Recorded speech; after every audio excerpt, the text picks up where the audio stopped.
Bienvenidos al programa Su Palabra y Mi Poema. Yo soy Pedro Héctor Rodríguez. Hoy quiero compartir contigo un tema que se titula El Remanente. Y quisiera que oremos antes de comenzar para pedir la dirección de Dios. Padre Celestial, gracias porque hoy nos das la oportunidad de compartir este tema.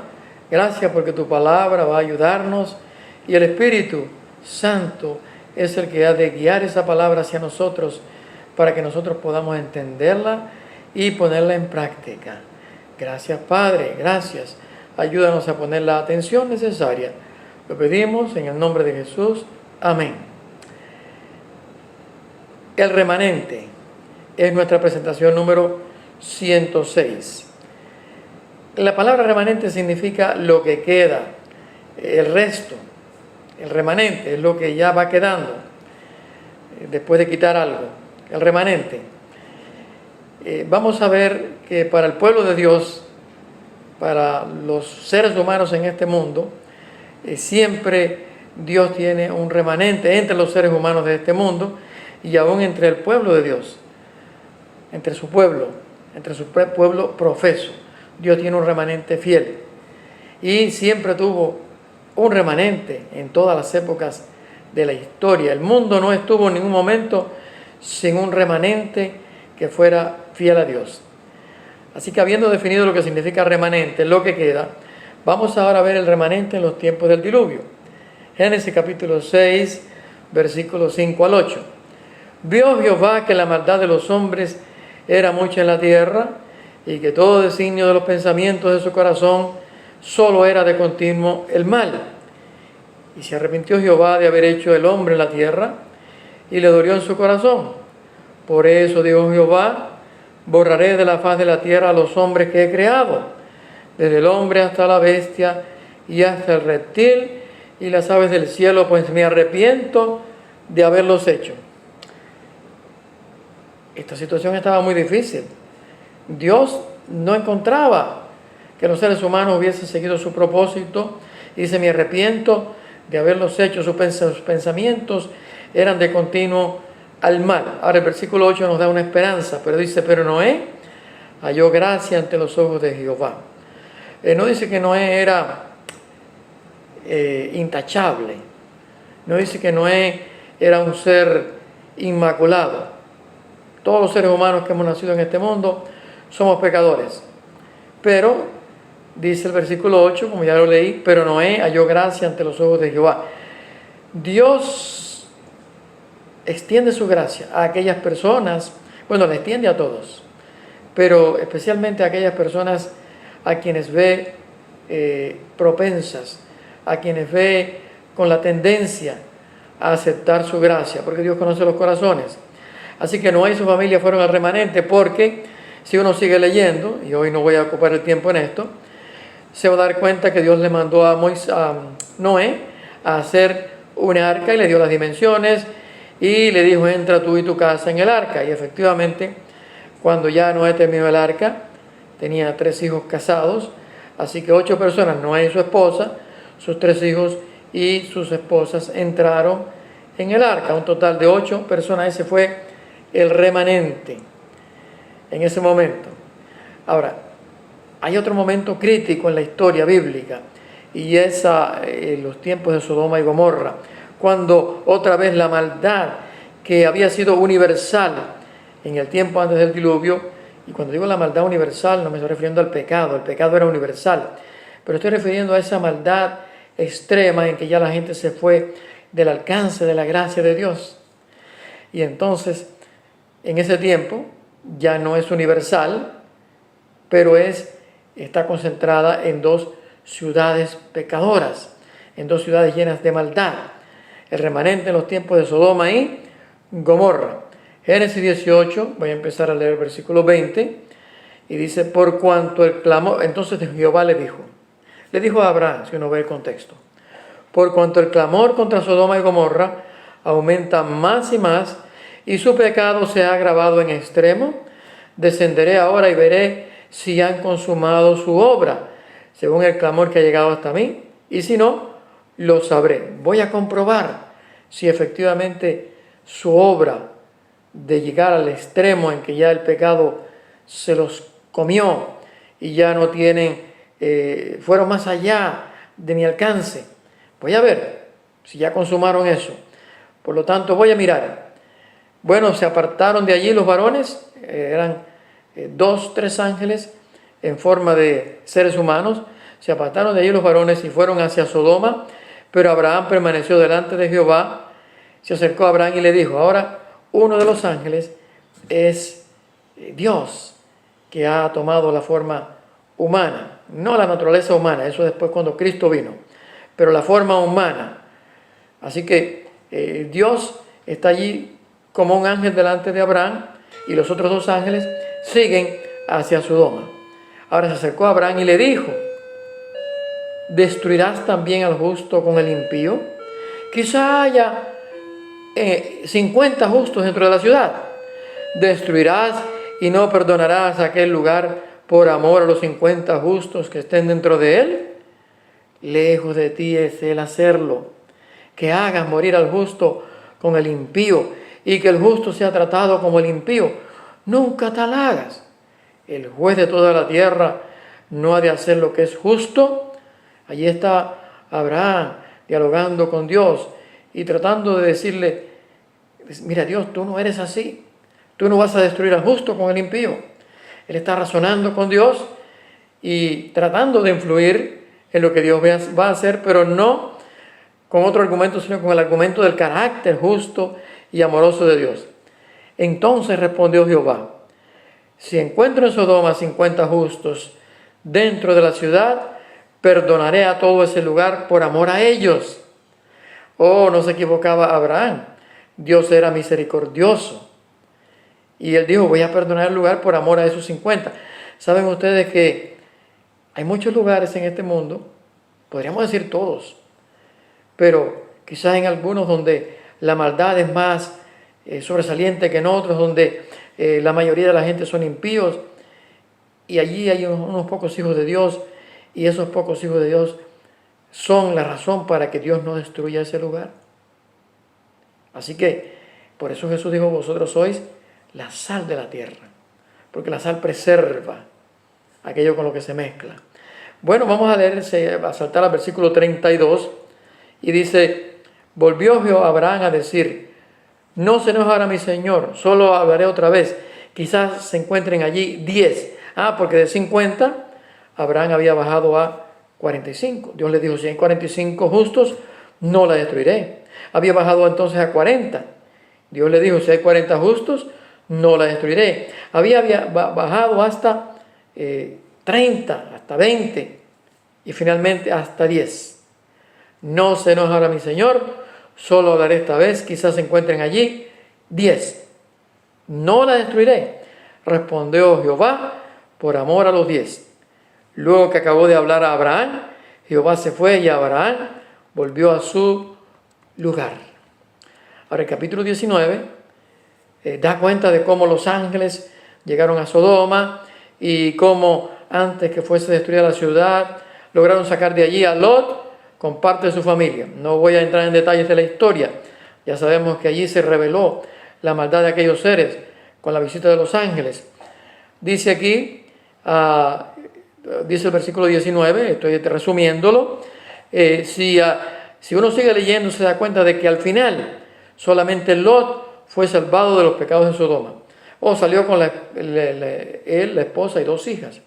La esposa miró atrás porque su corazón estaba allí todavía y se convirtió en estatua de sal.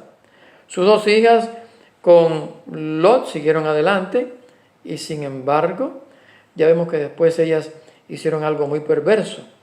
Embriagaron a Lot y cada una vivió sexualmente con él y de ahí salieron 2 naciones muy malas, los moabitas y los amonitas. Bueno, así que Lot fue el remanente en Sodoma y Gomorra, las 2 ciudades pervertidas. Y vamos a ver ahora el remanente del fin del tiempo. Ya vimos el remanente en el tiempo del diluvio, ya vimos el remanente en el tiempo de Sodoma y Gomorra, y ahora vamos a ver el remanente del fin del tiempo. Apocalipsis 12, 17.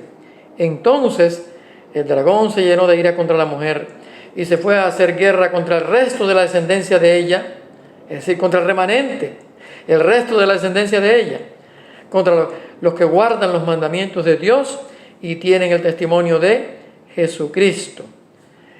Hay un remanente, hay un resto de la descendencia de la mujer.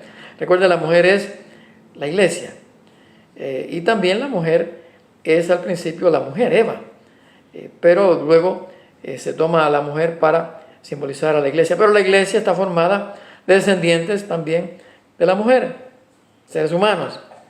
Así que el dragón se llena de ira contra este último remanente, y ya vemos la razón por la cual se llena de ira, porque ellos guardan los mandamientos de Dios.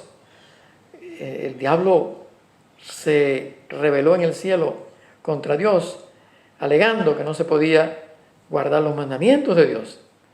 Por lo tanto, él odia a aquellos que profesan y se esfuerzan y toman en serio los mandamientos de Dios para obedecerlos. Ahora, allí se menciona otra cosa: tienen el testimonio de Jesucristo. Además de guardar los mandamientos de Dios, tienen el testimonio de Jesucristo. ¿Qué cosa es el testimonio de Jesucristo? El mismo Apocalipsis lo aclara, Apocalipsis 19:10. Yo me postré a sus pies para adorarlo, al ángel. Juan, maravillado de tanta cosa bella que ha visto y de tanta solemnidad y de viendo cómo Dios lleva todo hacia un desenlace bueno, hacia un desenlace feliz, dice: me postré a sus pies, a los pies del ángel que me mostraba aquellas cosas, para adorarlo. Pero él me dijo: mira, no lo hagas. Yo soy consiervo tuyo y de tus hermanos que mantienen el testimonio de Jesús. Ahí estaba la frase que buscábamos. Adora a Dios, porque el testimonio de Jesús es el espíritu de la profecía.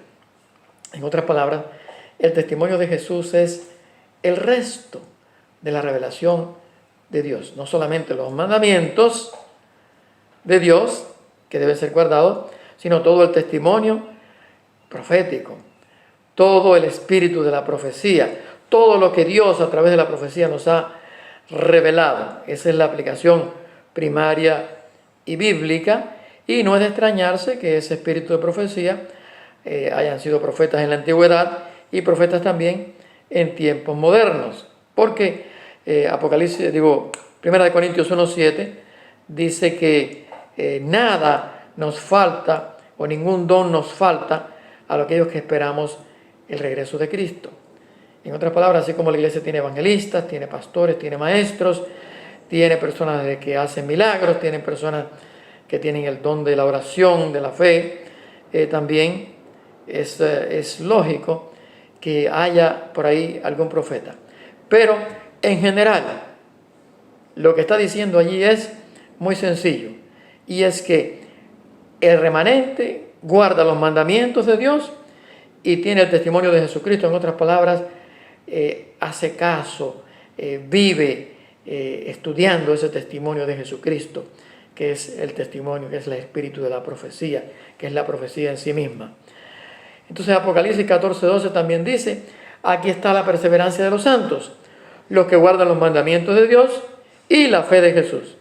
Claro, porque sin la fe de Jesús, sin tener la fe de Jesús en el corazón, no se puede guardar los mandamientos de Dios. Pero teniéndola así, porque dijo el apóstol Santiago, la fe sin obras es muerta. En otras palabras, la fe sin obediencia es muerta. Voy a terminar leyendo Apocalipsis 3, del 14 al 20. Bueno, es uno de los últimos pasajes que voy a usar. Escribe al ángel de la iglesia en Laodicea. Ustedes saben que en el Apocalipsis hay mensajes a 7 iglesias. 7 iglesias en Asia, en lo que es hoy Turquía, en Asia Menor, y eran situaciones específicas, reales, que vivieron aquellas iglesias. Pero también esas iglesias sirven para representar 7 periodos de la iglesia cristiana, y en ese sentido la iglesia de Laodicea sería la última, sería el periodo que estamos viviendo ahora. Es el periodo que estamos viviendo ahora. Escribe al ángel de la iglesia en Laodicea: el amén, el testigo fiel y verdadero, el principio de la creación de Dios, dice esto. Así se presenta Jesús allá en el capítulo 1 del libro con esos atributos. Ahora dice, yo conozco tus obras, eso es lo que dice el testigo fiel, Cristo. Yo conozco tus obras, le dice a la iglesia, que ni eres frío ni caliente. Ojalá fuera frío o caliente, pero por cuanto eres tibio y no frío ni caliente, te vomitaré de mi boca. Tú dices, yo soy rico, me he enriquecido y no tengo necesidad, pero no sabes que eres desventurado, miserable, pobre, ciego y estás desnudo. Por tanto, yo te aconsejo que compres de mí oro refinado en el fuego para que seas rico y vestiduras blancas para vestirte, para que no se descubra la vergüenza de tu desnudez, y unge tus ojos con colirio para que veas. Yo reprendo y castigo a todos los que amo, sé pues celoso y arrepiéntete. Voy a detenerme ahí un momentito.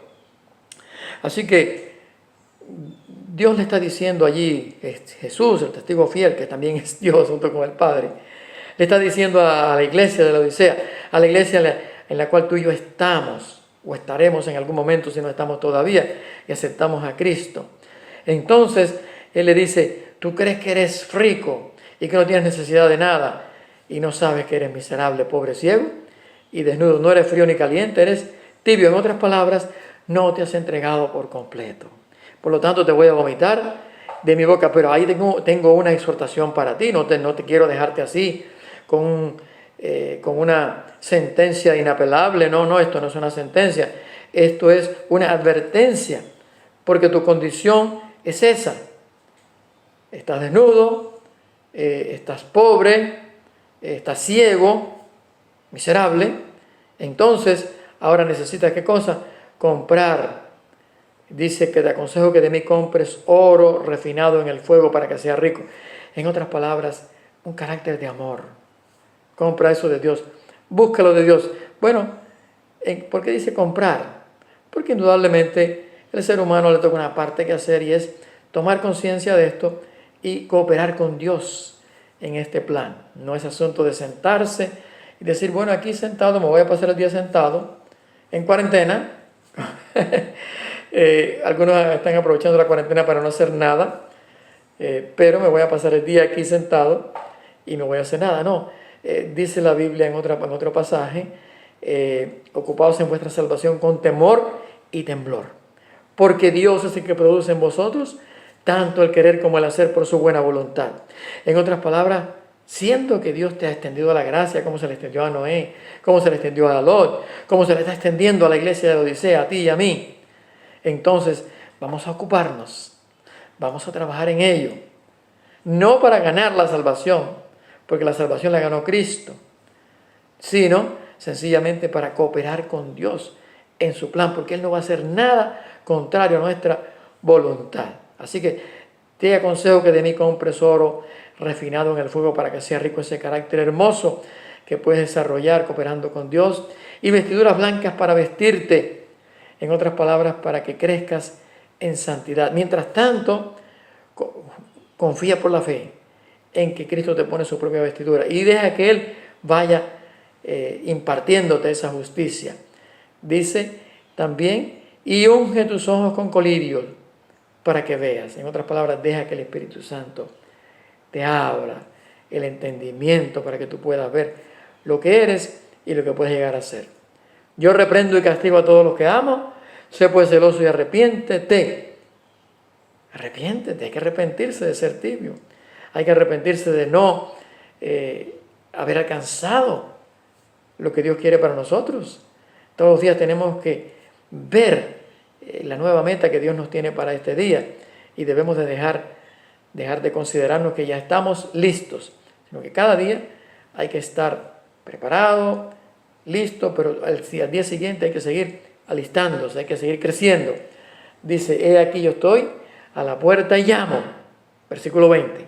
Si alguno oye mi voz y abre la puerta, entraré con él y cenaré con él y él conmigo. Qué promesa tan linda. He aquí yo estoy a la puerta y llamo. Si alguno oye mi voz y abre la puerta, entraré con él y cenaré con él y él conmigo. Bueno, ese pasaje termina diciendo, al que venciera le daré que se siente conmigo en mi trono, así como yo he vencido y me he sentado con mi Padre en su trono. Ah, mi querido amigo, mi querido hermano, siempre hubo un remanente. Y hoy Dios quiere que tú y yo seamos el remanente. El Señor sabe que no todos los que profesan ser cristianos van a ser salvos.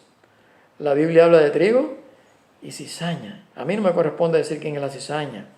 Yo tengo que forzarme, agarrarme de Dios de tal manera que yo quiero estar seguro de ser trigo. Pero no puedo decir que aquel es cizaña. Y hoy Dios te está invitando a abrir la puerta a ti y a mí. Noé fue el remanente y su familia. Lot fue el remanente en los tiempos de Sodoma y Gomorra, Noé en los tiempos del diluvio. Y hoy Dios quiere que tú y yo seamos el remanente. Y yo te estoy invitando a que tú abras tu corazón plenamente a Dios, a que te arrepientas, sea que eres un miembro tibio de la iglesia, que no se entrega por completo, o sea que Dios te está llamando y tú no te has entregado. El llamado es para todos y Dios está tocando a la puerta, Jesús está tocando a la puerta y llamando, y solo tú puedes abrirla. Por eso yo te invito a que la abras en este día. Y quiero orar contigo y por ti. Padre Celestial, gracias porque en este día tú nos has hablado de una forma sencilla, abreviada, en cuanto a lo que es el remanente. Ese resto es lo que queda. Y siempre tuviste un remanente en la tierra, a pesar de que la inmensa mayoría se fue tras la iniquidad y el pecado. Y hoy, Padre, aún dentro de la iglesia, la que debía ser el remanente, muchos se van a perder. Padre, permite que mi oyente, amigo, mi amiga que está yendo también allí, y yo podamos ser ese remanente. Gracias, Padre, gracias. Ayúdanos a apreciar lo que has hecho por nosotros y la urgencia de entregarnos plenamente a ti. Te lo pido en el nombre de Jesús. Amén. Quiero invitarte a que estés mañana conmigo, con la esperanza de que los dos estemos vivos y podamos comunicarnos nuevamente con este tema de la palabra de Dios. Quiero también invitarte a que contactes a la Iglesia Adventista del Séptimo Día, de la cual yo soy miembro, porque allí te podemos ayudar. Ese es el plan de Dios, que la iglesia, aunque no te salva, unos a otros nos apoyamos. Es un cuerpo que tiene que estar unido a la cabeza, que es Cristo, pero necesitamos la interacción de unos con otros. Es el plan maravilloso de Dios. La iglesia juega el papel importante de ayudarnos unos a otros. Y voy a leerte el poema que dice: El remanente. Por la maldad enraizada en los hombres de aquel tiempo, Dios vio que sus corazones ya no tenían remedio. Por eso envió un diluvio y casi toda la gente pereció en condenación. Solo quedó un remanente. Sobre Sodoma y Gomorra, hundidas en perversión, Dios envió fuego eterno. Hubo un remanente, Lot. Nuestra civilización vive en rebelión creciente. Ya pronto ha de naufragar, mas quedará un remanente. Con su sacrificio, Cristo proveyó gracia y perdón. Todos pueden ser salvados, aún el más vil pecador. Oh, gracia inmensa de Dios que cubre a toda la gente. Todos pueden aceptarlo. Nadie tiene que perderse. Mas cuán triste es observar el rechazo y la apatía que hacia la gracia de Dios hoy muestra la mayoría. Aún los profesos cristianos podemos estar perdidos por nuestra falta de entrega, siendo laodicenses tibios. Por la senda cuesta abajo va la mayoría imprudente, mas con Jesús hacia el cielo va ascendiendo el remanente. Dios extiende gracia a todos, nadie tiene que perderse. Hay perdón y vida nueva para todo el que lo acepte. Quizás te estás repitiendo: soy un débil pecador, mas debe mirar a Cristo, lleno de poder y amor. Con la vista puesta en Cristo, los débiles se hacen fuertes. Ven, tú débil pecador, sé parte del remanente. Ya oramos, pero vuelvo a decirte, no esperes a que pase el tiempo. Hazlo hoy, entrégate en este momento. Y de ahí vas a seguir luchando cada día, porque así es lo que hacemos todos, ¿verdad? Nadie puede decir, no, el que dice, yo estoy ya, y no necesito nada más, está perdido, va a ser vomitado de la boca, a menos que haga caso del Señor. Por eso quiero ahora dejarte con este pensamiento hermoso que me ayuda a acercarme a Dios cada día y que dice: Dios te ama, Dios te ama, Dios te ama, Dios te ama.